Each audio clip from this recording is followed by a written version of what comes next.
Hello everyone. हमारे YouTube family में आपका स्वागत है। जैसा कि आप लोग थंबनेल में देखे होंगे कि इस वीडियो का हमारा टॉपिक है आंग्ल मैसूर युद्ध। तो डिटेल में जानेंगे आप लोग कि कितने आंग्ल मैसूर युद्ध हुए, क्या कुछ इसकी विशेषताएं हैं और कौन से संधि के माध्यम से ये युद्ध समाप्त होते हैं और इसका क्या प्रभाव पड़ता है भारत पर। और इसके पहले मैं आप लोगों को बता दूं कि मैंने आधुनिक इतिहास का सीरीज स्टार्ट किया है। इसके क्रम में ये तीसरा वीडियो है। तो आप लोग यदि पिछले वीडियो को नहीं देखे हैं तो प्लेलिस्ट से उसको देखकर तब इसको पढ़ेंगे तो एक कहानी के जैसे सारी चीज़ें आपको याद हो जाएंगी और आपके मन में बैठ जाएंगी, तो पढ़ने में और अच्छा लगेगा।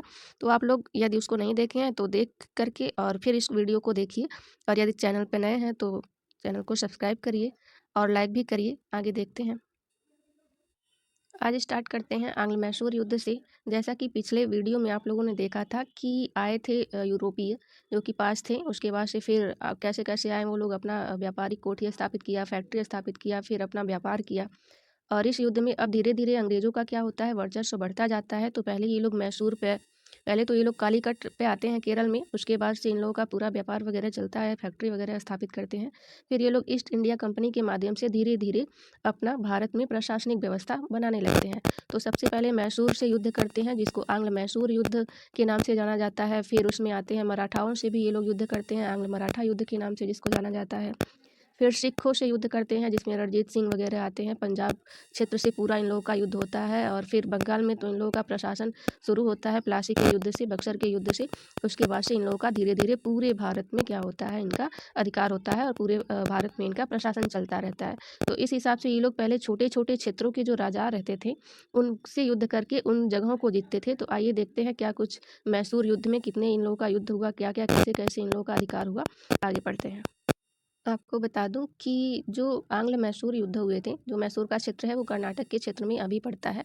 तो जो ये युद्ध हुए थे तो उसमें क्या हुआ था कि 4 आंग्ल मैसूर युद्ध हुए थे। तो जो हैदर अली उस समय वहाँ का प्रसिद्ध शासक था, तो इसका जो क्रम है शासन का वो 1761 से लेकर के 1782 रहता है। क्योंकि 1782 में इनकी मृत्यु हो जाती है, तो इनके बेटे टीपू सुल्तान आते हैं और वो युद्ध करते हैं। तो इसमें देखते हैं प्रथम आंग्ल मैसूर युद्ध, जिसका सन है 1767 से लेकर के 1769 तक ईस्वी तक। तो ये आप लोग इसका सन और कौन सा प्रथम है, द्वितीय है, तृतीय है, वो युद्ध का नाम और सन और कौन से संधि के माध्यम से ये समाप्त हुआ था। तो ये तीनों चीज़ें अक्सर एग्जाम में पूछी जाती हैं। तो ये चीज़ें आप लोग बिल्कुल ध्यान से पढ़िएगा और याद रखिएगा। तो देख लेते हैं प्रथम आंग्ल मैसूर युद्ध किसके किसके बीच में हुआ था। तो अंग्रेजों के बीच में और हैदर अली जो कि मैसूर के उस समय शासक थे उनके बीच में हुआ था। अब जो अंग्रेज थे उनकी तरफ से नेतृत्व कर रहे थे गवर्नर वेरेलस्ट, यानी वेरेल्स्ट कह सकते हैं। तो इनकी तरफ से ये कर रहे थे शासन और इधर से हैदर अली थे। और इस युद्ध में यानी कि प्रथम आंग्ल मैसूर युद्ध में हैदर अली की जीत हुई थी, यानी कि विजयी हो गए थे हैदर अली।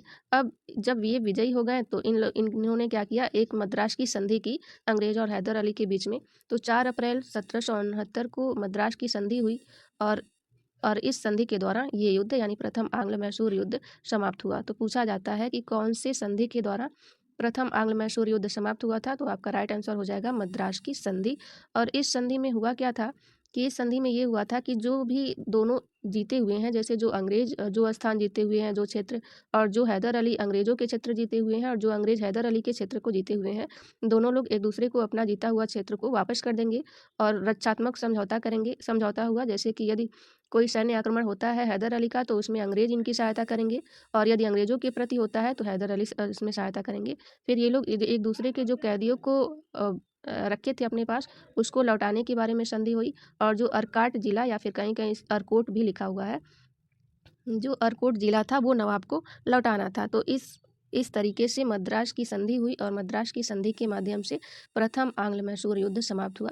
तो आपको 3 बातें ज़्यादा याद रखना है कि किसके किसके बीच में हुई थी, इसका सन क्या था और किस संधि से ये समाप्त हुआ था। आगे देखते हैं द्वितीय आंग्ल मैसूर युद्ध।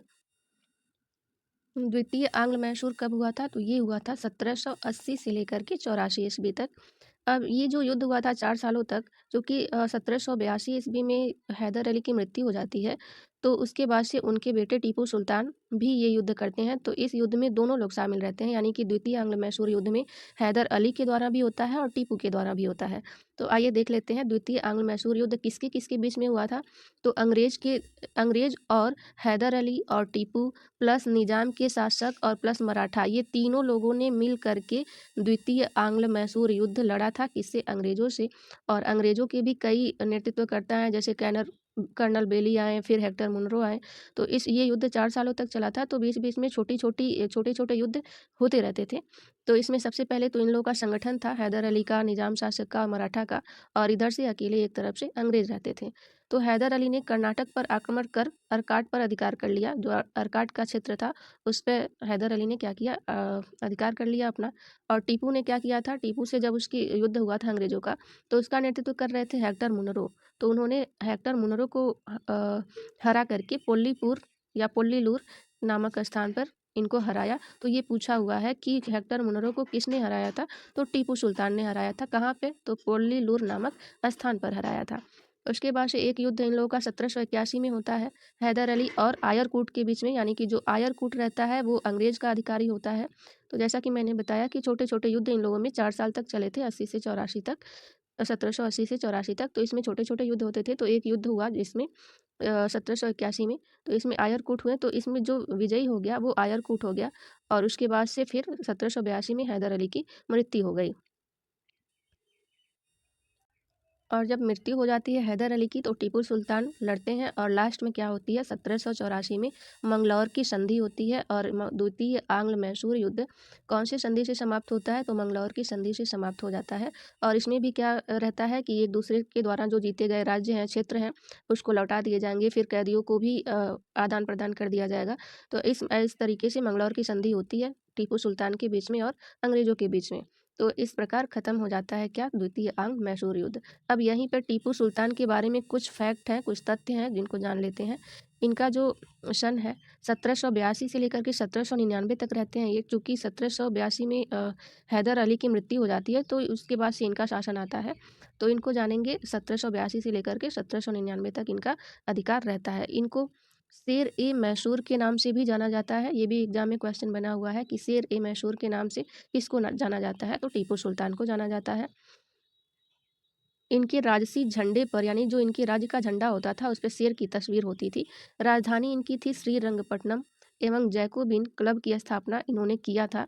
किसने? टीपू सुल्तान ने, जो कि एक स्वतंत्र राजनीतिक क्लब था। श्रीरंगपट्टनम में फ्रांस और मैसूर की मैत्री का प्रतीक स्वतंत्रता का वृक्ष लगाया गया। यानी कि जो फ्रांसीसी आए थे भारत में, और जो ये टीपू थे, इनके बीच में बहुत मित्रता थी उस समय। तो यहाँ पे इनके प्रतीक के लिए एक वृक्ष लगाया गया था। तो इसको आप लोग याद रखिएगा। अब जैसे कि पहले वीडियो में मैंने बताया था कि डच आए, पुर्तगाली आए, फिर डच आए, फिर अंग्रेज आए, फिर डेनमार्क आए, फिर फ्रांसीसी आए। तो अंग्रेज़ों को छोड़ कर के जो बाकी के यूनानी आए थे या यूरोपीय आए थे, उनसे इनकी बहुत मित्रता थी। ये उन लोगों से मित्रता करके अंग्रेज़ों के खिलाफ लड़ते थे। तो इनकी ये एक खास विशेषता थी कि विदेशी राज्यों से मित्रता का संबंध बनाना तथा अंग्रेज़ों के विरुद्ध उनकी सहायता पाने के लिए क्या करना, युद्ध करना या सहायता करना। और विदेशियों से इन्होंने अपना मित्रता या फिर मित्रता बढ़ाने के लिए और उनकी सहायता पाने के लिए ईरान, कस्तुनतुनिया, जिसको इस्तांबुल भी बोला जाता था, अफ़गानिस्तान और फ्रांस आदि को दूतमंडल भेजे और दूतावास की स्थापना की। तो इन्होंने जो विदेशी थे उनसे मित्रता बढ़ाई, वहाँ के पर अपना दूतमंडल को भेजा और दूतावास की स्थापना की। तो इस तरीके से समाप्त होता है द्वितीय आंग्ल मैसूर युद्ध। अब आगे पढ़ते हैं तृतीय आंग्ल मैसूर युद्ध। इसका सन है 1790 से लेकर के 1792 तक, यानी कि 2 साल तक चला था ये। इसके किसके बीच हुआ था, तो अंग्रेज और मैसूर के बीच हुआ था। और अंग्रेजों का नेतृत्व कौन कर रहा था, तो कॉर्नवालिस, और इधर से मैसूर से टीपू सुल्तान थे। तो जो ये युद्ध होता है, अब युद्ध पहला हो गया, फिर दूसरा, तृतीय, चतुर्थ क्यों होता था।